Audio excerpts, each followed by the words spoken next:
Bien, gracias. José, cuando quiera, entonces, que Listo, profe. ya, ya estamos todos listos. Sí, señor. Entonces, el día de hoy nos tocaba un tema que es muy interesante, que son las manifestaciones neurológicas y renales del síndrome antifosfolípido, pero como, digamos, tenemos la oportunidad de que nos de la clínica La León 3, entonces vamos a hablar inicialmente de las manifestaciones neurológicas y para una segunda charla vamos a hablar de las manifestaciones renales del mismo.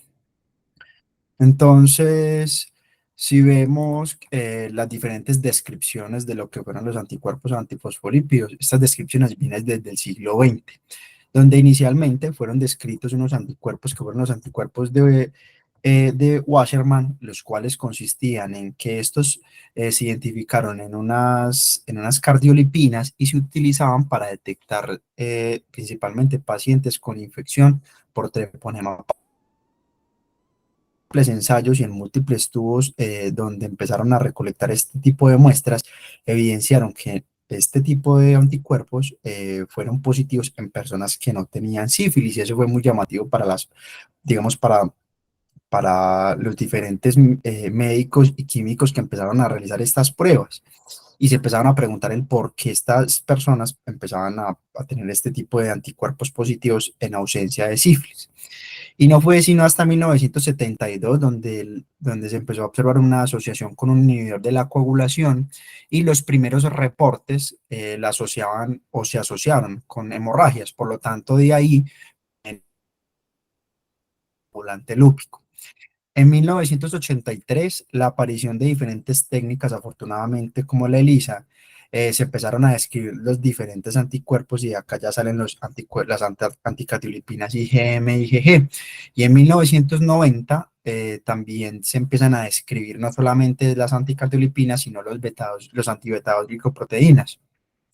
Esto permitió conocer mucho más el espectro de la enfermedad y los múltiples mecanismos inmunológicos, por lo que en 1999 se realiza el primer consenso donde salen los criterios de Saforo, que luego se actualizaron digamos, en la última reunión que se hizo en Sydney, por eso se llama criterios de Sydney, que fue realizada en el 2006.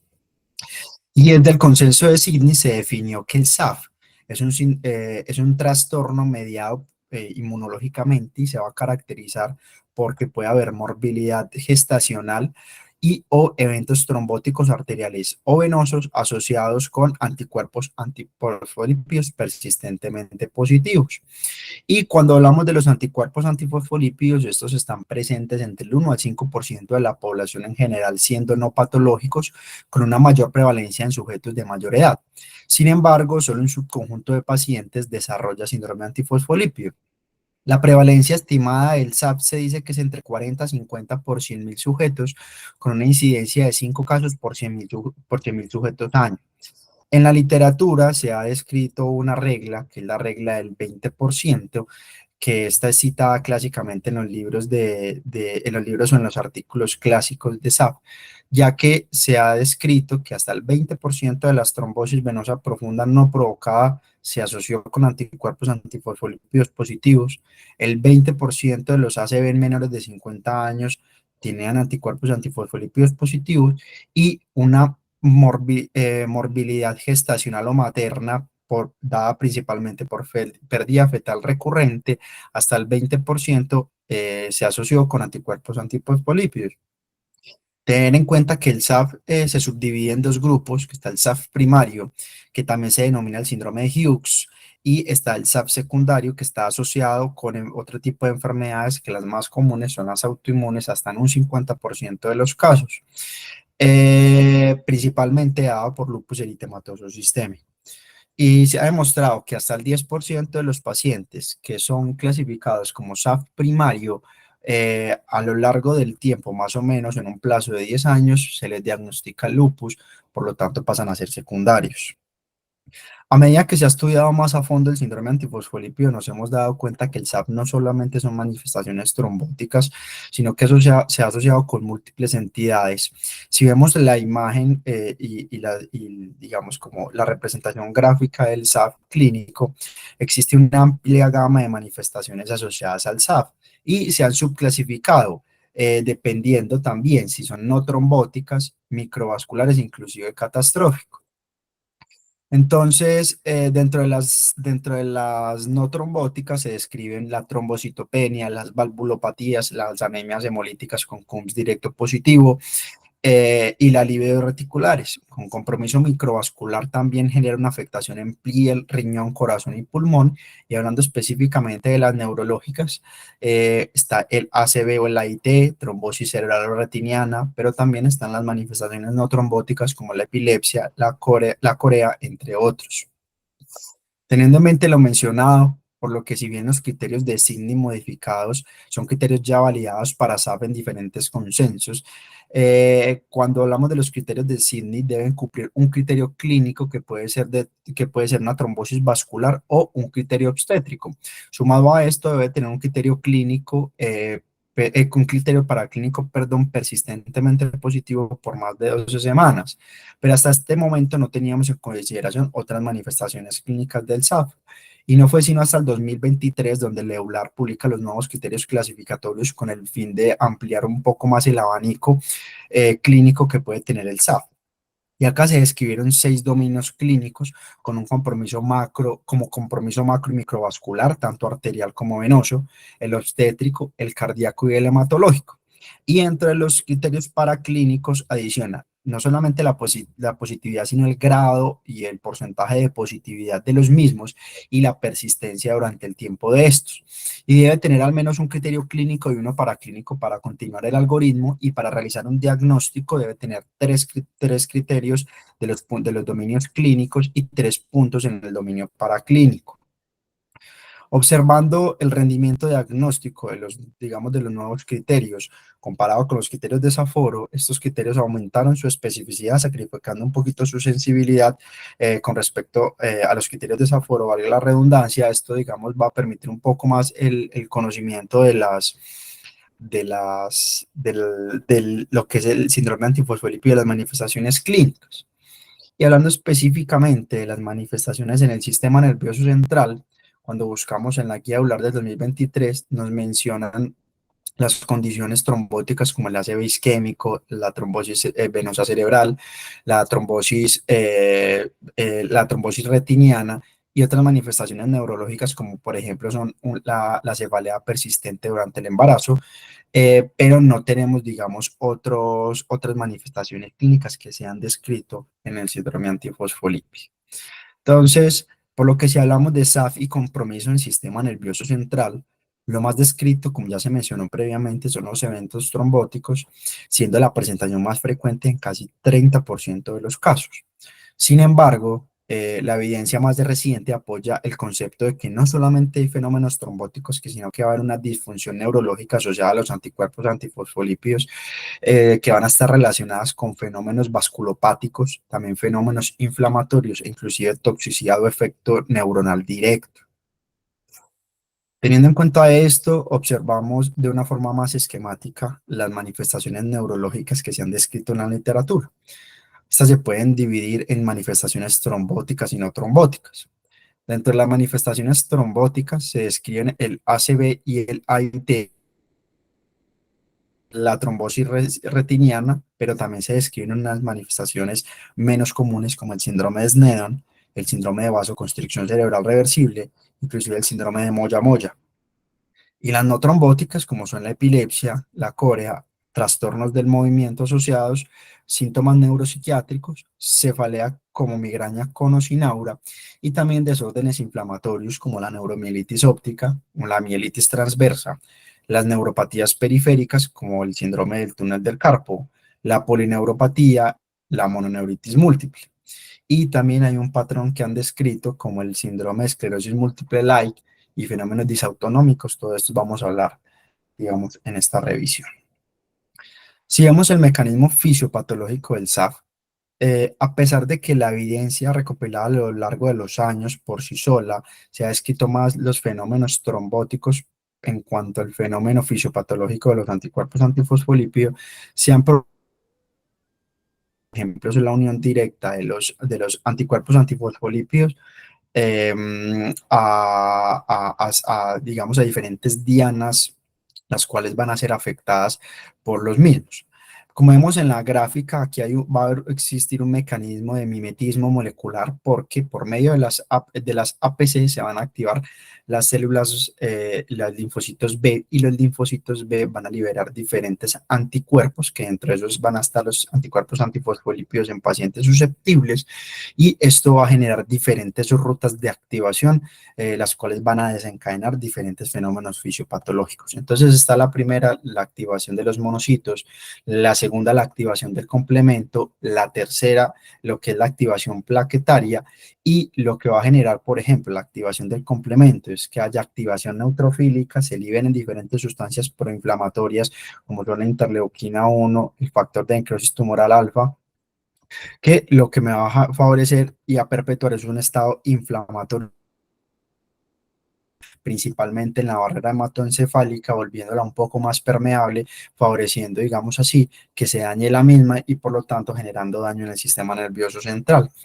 Pero no solamente existen, digamos, como estos mecanismos de activación celular, sino que también genera un daño y una activación directa de las células endoteliales en la barrera hematoencefálica, inhibición de la oxidonitricosintasa, que se exprese más factor tisular, y por lo tanto se generen fenómenos de trombosis y microtrombosis en la barrera hematoencefálica, generando daño neuronal.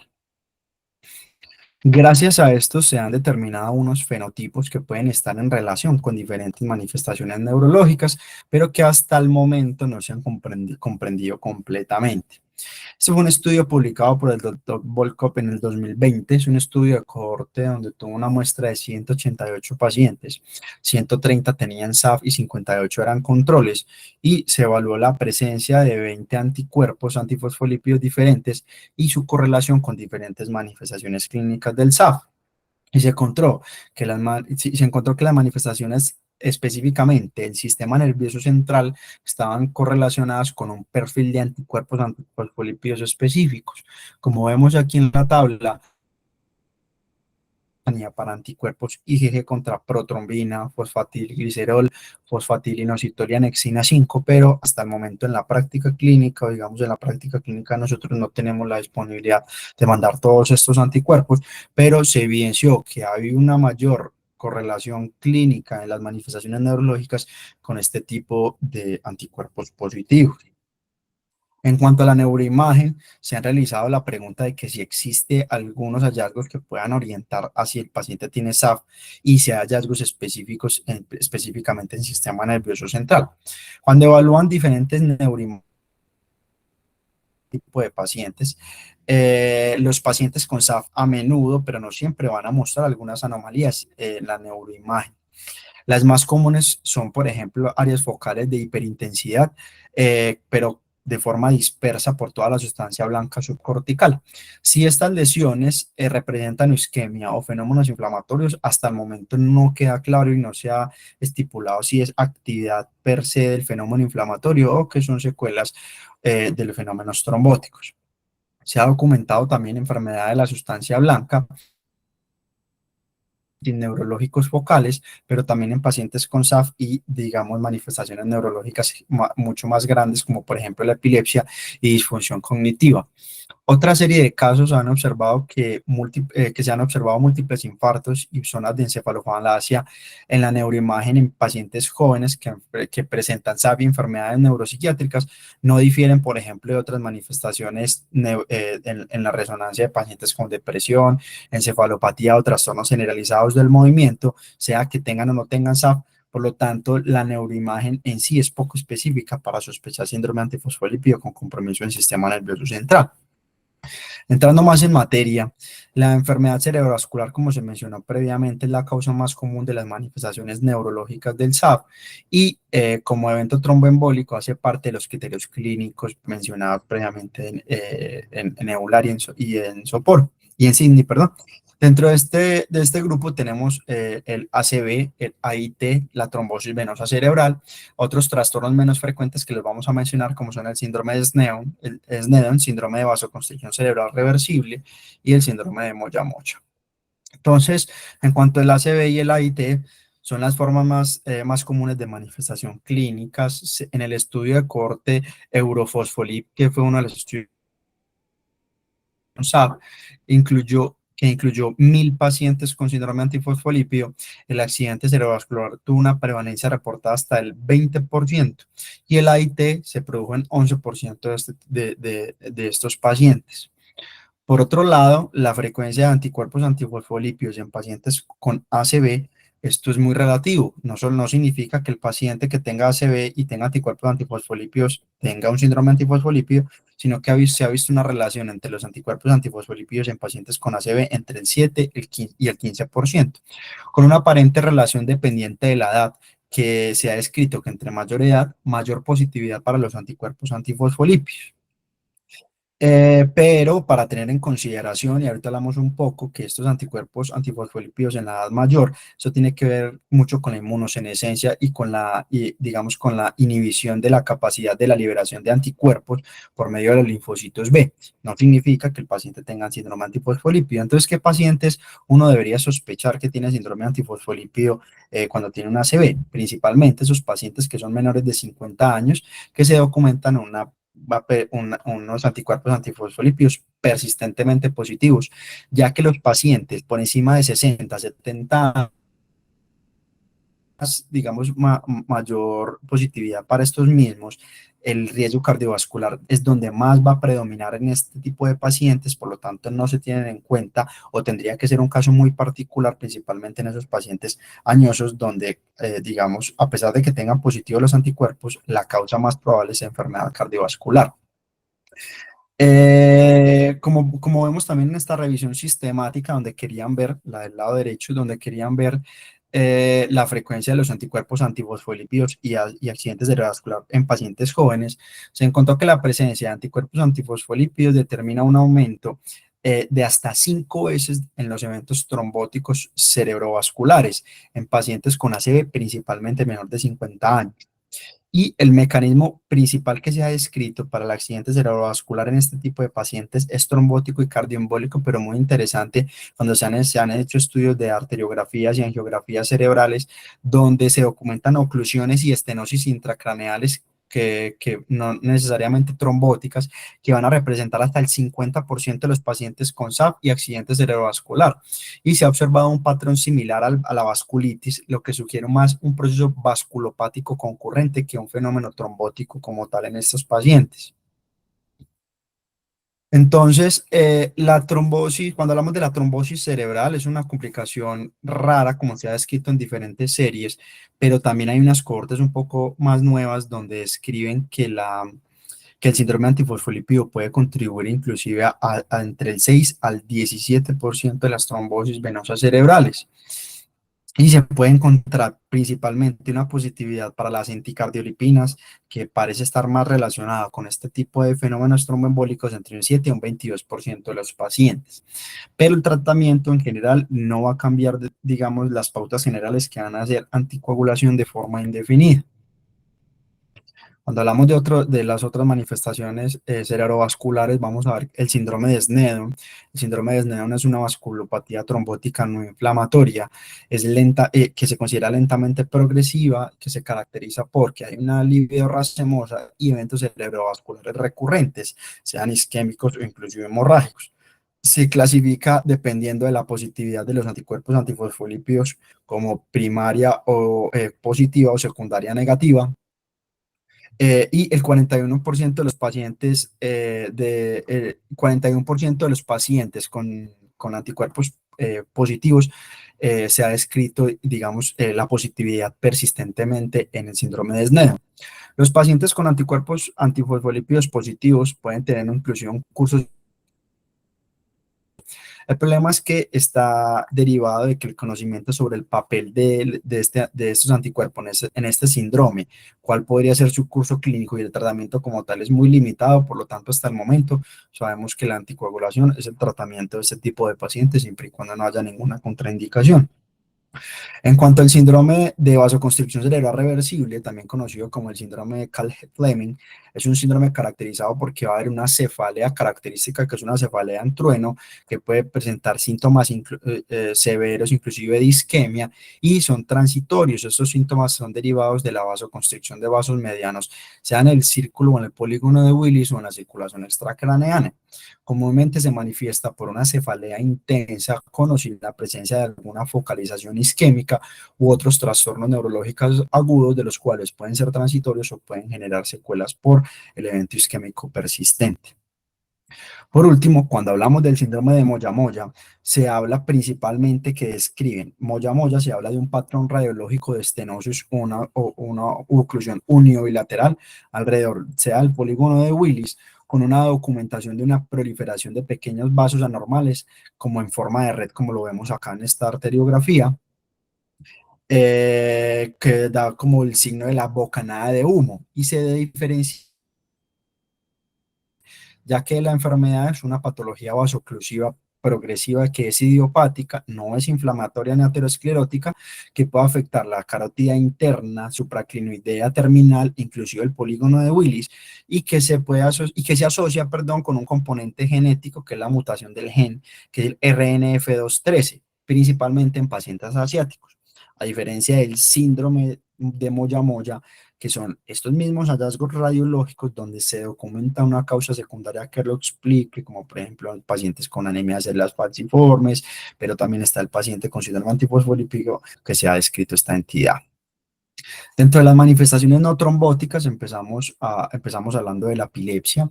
Esta tiene una prevalencia alrededor del 6 al 9% en personas con síndrome antifosfolípido. El riesgo de convulsiones digamos, difiere entre el SAF primario y secundario, con una prevalencia mucho mayor en el secundario, que es del 14%, frente al 6% en los pacientes con el SAF primario. En cuanto al mecanismo fisiopatológico que o que se ha descrito en la epilepsia, incluye microtrombosis, que desencadena una epilepsia vascular, también que haya una unión y una lesión neuronal de los anticuerpos antifosfolípidos, generando, digamos, un daño irreversible, una inhibición de los receptores neuronal directo y citotóxico como tal. Las manifestaciones clínicas son variadas y se pueden informar todo tipo de patrones, cualquier tipo de patrón epiléptico, inclusive de crisis, incluidas las anomalías electroencefalográficas sin convulsiones que sean clínicamente evidentes. ¿A quién pedir anticuerpos antifosfolípidos? En realidad casi nadie se le debería pedir, excepto a pacientes jóvenes con cursos o convulsiones atípicas o pacientes con múltiples anomalías en la resonancia para las cuales no se ha encontrado una causa plausible que me explique el por qué están presentando este tipo o esta epilepsia. No, hablando del tratamiento como tal, no existe un régimen de farmacológico antipiléptico específico para este tipo de pacientes. Se tratan igual como, digamos, primera, segunda, tercera línea como paciente con una epilepsia, dependiendo del tipo de la epilepsia que tenga. Y la anticoagulación en ausencia de lesiones isquémicas o un diagnóstico de SAP clínico es controvertida y hasta el momento no se recomienda. En cuanto a la cefalea, vemos que es una manifestación muy común de SAF. Se estima que la prevalencia va más o menos hasta entre el 20% de los pacientes. Y la migraña puede ser resultado de una alta prevalencia de cefalea, dolor de cabeza en la población en general, principalmente paciente joven menor de 40 años. Entonces, en realidad parece que hay o una asociación solamente por el grupo etario, que son entre 20 y 40 años, o inclusive que haya una asociación entre SAF y migraña refractaria. Por otro lado, los datos de algunas cohortes sugieren que la migraña es un posible factor de riesgo para accidentes cerebrovasculares en pacientes con anticuerpos antifosfolípidos positivos, principalmente los pacientes con migraña con aura. Y llamativamente se han estudiado diferentes terapias de manejo en este grupo de pacientes. Traigo este estudio que fue publicado en la revista Lupus, que me pareció muy importante y del cual me pareció muy particular, ya que este estudio fue publicado en el 2021, fue un estudio retrospectivo con 75 pacientes con migraña refractaria. Ellos decían en el estudio que tenían primera y segunda línea y los pacientes persistían con la migraña, migraña. Además de eso, tenían anticuerpos antifosfolípidos positivos. De esos, 11 pacientes tenían diagnóstico clínico y paraclínico de SAP. A este grupo de pacientes se les administró durante 2 a 4 semanas aspirina o clopidogrel, inclusive anticoagulación durante 2 a 4 semanas, y quisieron mirar cómo era el comportamiento de la cefalea en estos pacientes. De los 66%, de los 66 pacientes que se les dio ASA, 47 respondieron clínicamente a la mejoría de la cefalea. A 60 pacientes se les administró una prueba con clopidogrel y 83 respondió de una manera positiva y 34 recibieron anticoagulación. El más utilizado fue apixaban. Y algo muy llamativo es que el 94% de estos pacientes respondieron o mejoraron considerablemente al uso de este tipo de terapias.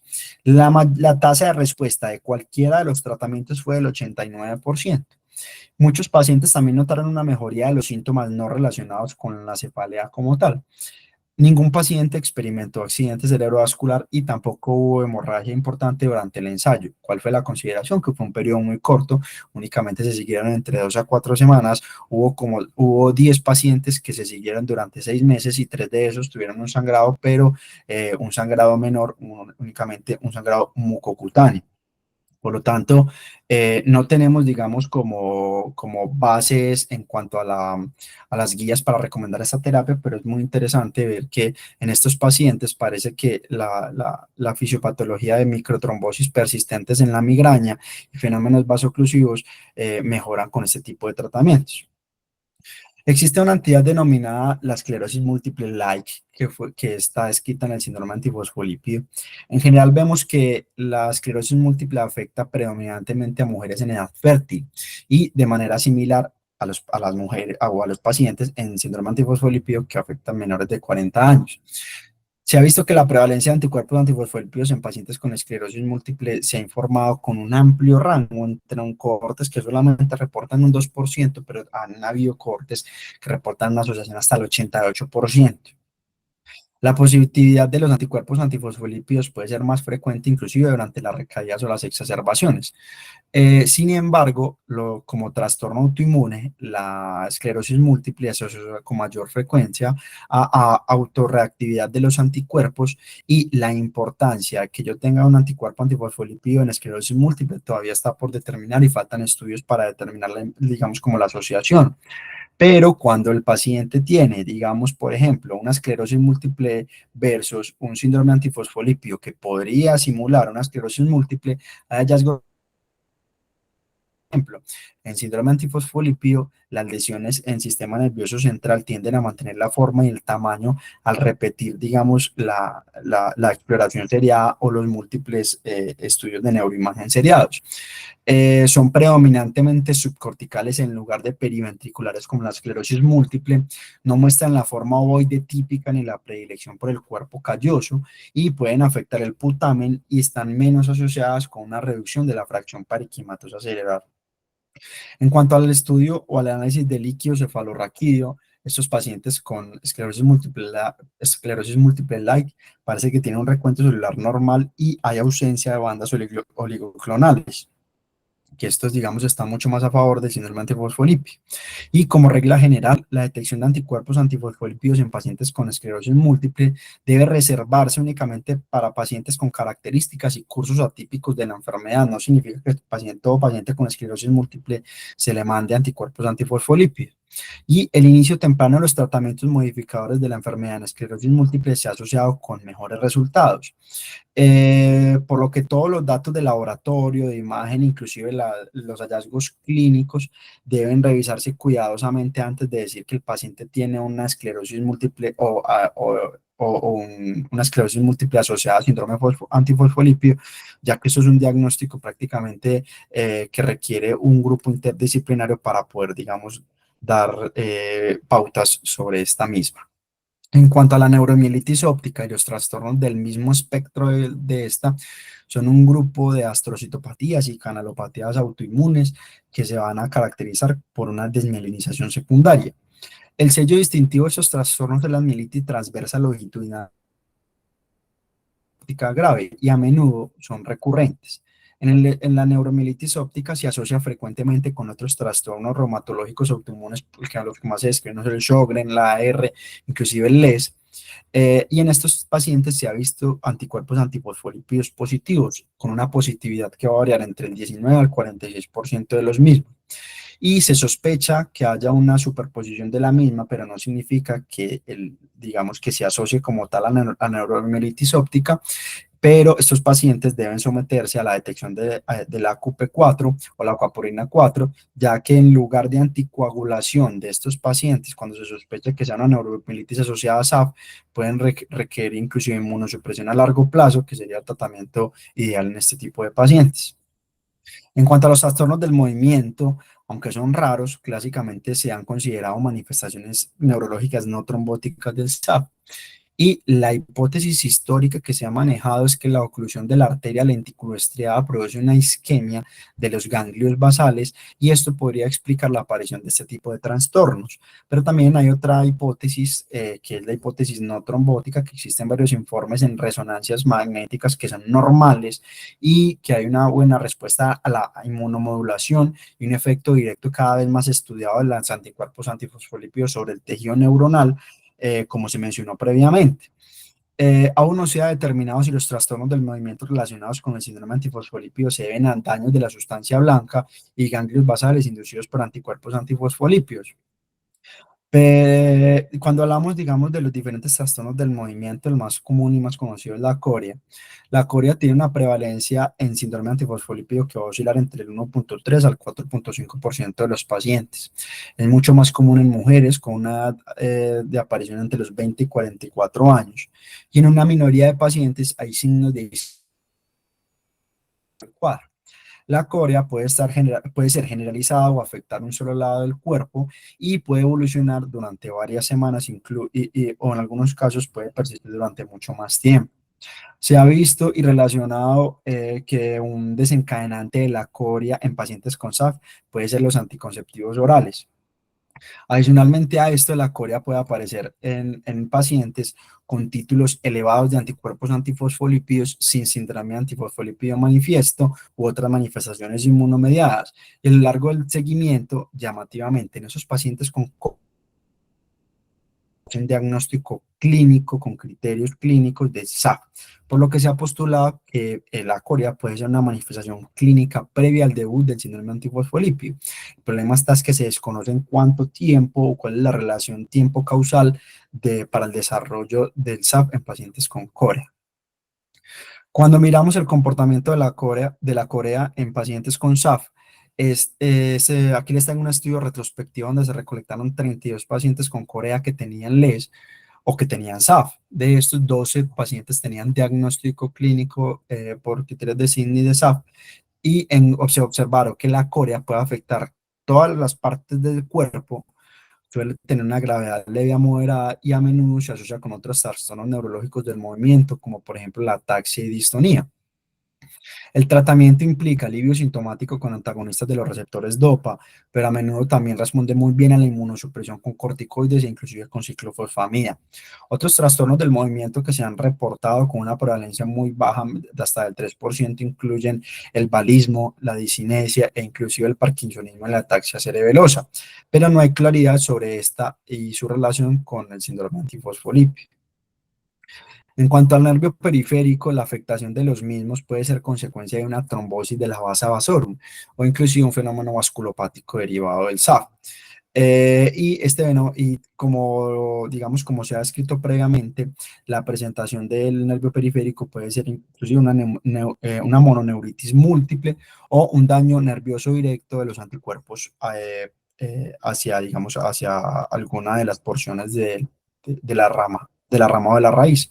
Aunque existen informes sobre la relación entre los anticuerpos antifosfolípidos y los síndromes de nervios periféricos, por ejemplo, el Guillain-Barré, esto es muy escaso y confuso, además de eso por la administración concomitante de inmunoglobulina que podría entorpecer la interpretación de los mismos anticuerpos. Digamos, en cuanto al compromiso del nervio periférico, eso es un estudio electrofisiológico de una muestra de 26 pacientes con síndrome antifosfolípido, 8 de los cuales tenían signos clínicos de neuropatía, y encontró las siguientes anomalías en los estudios de neuroconducción nerviosa. Encontró, en general, 35% tenían afectación, alguna afectación en el estudio electrofisiológico, independiente si habían tenido eventos trombóticos previos o no. Y los hallazgos más frecuentes fueron un síndrome del túnel del carpo en un 23%, una polineuropatía en un 19% y una neuropatía sensitivo-motor accional distal en un 15%. Y la mayoría de los pacientes con hallazgos anormales en la neuroconducción no tenían signos clínicos de neuropatía clínica. Por lo tanto, se consideran que eran pacientes con una neuropatía subclínica. También se han descrito otras neuropatías periféricas como las asociadas a los trastornos autonómicos.